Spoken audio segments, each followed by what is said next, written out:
the state and local tax deduction. This is the one that's been in the news the most, so you probably know the most about this one, but we'll dig into it just to make sure we cover everything.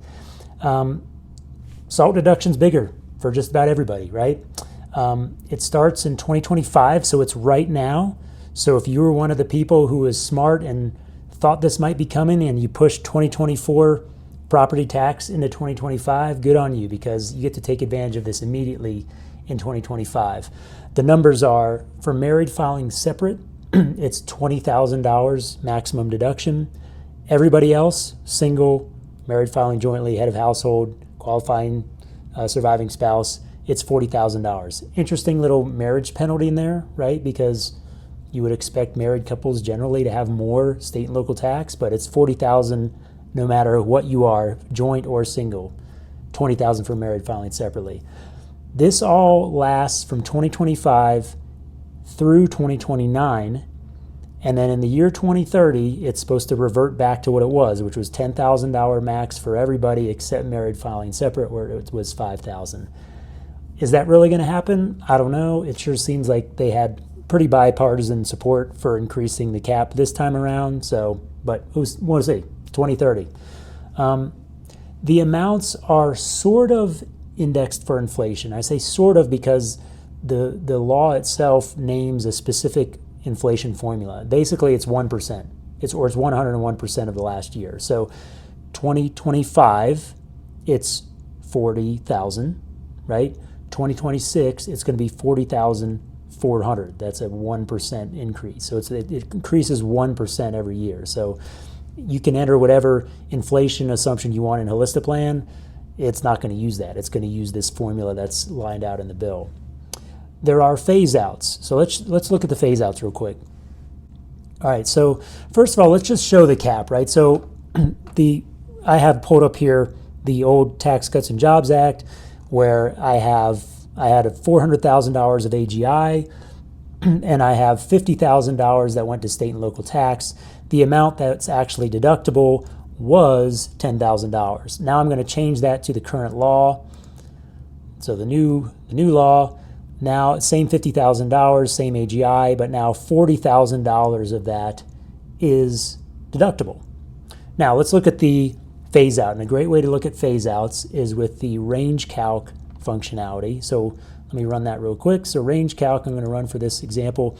What range calc does is basically you take your baseline scenario, which is what I just showed you, and then you're adding $1,000 of income over and over again and rerunning the entire tax calculation over and over again. And so that shows us not only like how we move up in brackets, but also things like how a phase out, and here I'm going to get to it, how a phase out impacts the total tax, effective tax, so to speak, on that next $1,000 of income. Very useful when you're talking about things like Roth conversions and stuff like that, where we're trying to tailor the amount of income coming into a year. So let's look at this example. This client is in the 24% bracket, the way I drew it up. They'll move up into the 32% bracket here. And then, remember, I haven't said what the phase outs are, sorry. It is $250,000 to $300,000 phase out for married filing separate. So it's a pretty narrow band, $50,000 phase out for married filing separate.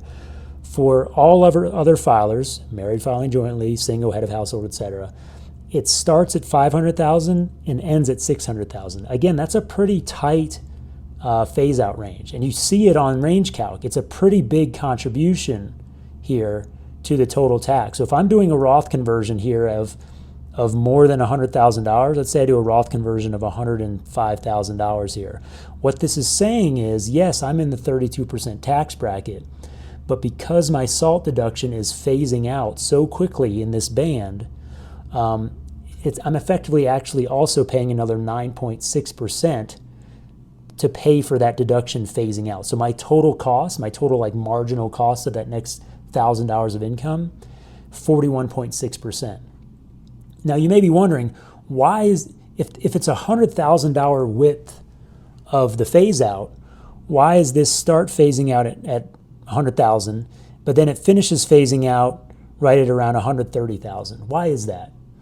Well, the reason is, and this will happen, I think, for a number of your clients, before you hit the total phase out, before you do that full $100,000 phase out, what's actually happening is I'm flipping from itemized deduction to standard deduction because my SALT deduction has been reduced by so much that now it's better off for me to take the standard. And so I'm flipping from itemized to standard. So a lot of times when I've run these scenarios within Holistiplan, I'm seeing a narrower band. Instead of the full $100,000 width, I'm seeing a narrower width, especially for your clients who are already kind of on borderline for standard versus itemized due to the SALT cap being so low. You're going to continue to see that them getting capped out earlier and switching to standard earlier because of the fact that, again, it reaches a certain point where it's just not worth it to itemize anymore. You've taken so much SALT deduction away. That's what's happening here. So what's the action plan? So first of all, if this only runs through 2029, if you're like I live in Texas where we're able to double up our property tax every other year. Well, if I don't do it in 2025, I've only got 2 years I can do this strategy in, right? Because let's say I do it in 2025, I do it in 2027, and I do it in 2029. Then in 2030, theoretically at least, it's supposed to go back to $10,000. And so if you're trying to maximize this higher SALT cap, and if you're using the strategy of grouping payments into alternating years, you kind of have to make sure that you use 2025 if you can, because there's only two other years you can use, 2027 and 2029. Honestly, though, I think it'll probably pass again in 2030. We'll see where the political landscape is then, but this was a pretty bipartisan effort to raise that cap this time around.